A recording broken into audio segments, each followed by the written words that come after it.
Parmi les artistes de talent qui ont contribué à l'histoire artistique de Châlons, il en est un, Jacques de Grandcour, dont les œuvres sont actuellement mises à l'honneur au Musée des Beaux-Arts. Alors Jacques de Grandcour est en fait un élève architecte qui est né en 1919 et qui a fréquenté tout d'abord l'école des Beaux-Arts de Reims pour entrer ensuite à l'école des Beaux-Arts de Paris. La raison pour laquelle nous faisons une exposition ici à Châlons, c'est que tout d'abord il est natif de Châlons-sur-Marne.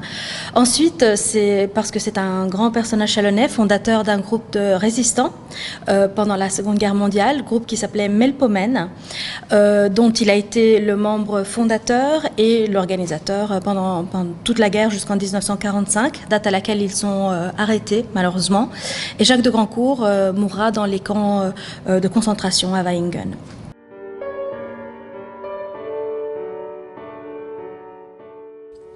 L'exposition tourne autour de 4 thèmes principaux, son travail à l'école des Beaux-Arts de Reims, les paysages et l'amour du peintre pour la nature et les églises, son travail d'affichiste, et enfin, une partie plus intime sur sa vie personnelle, pour laquelle certaines œuvres présentent une certaine originalité.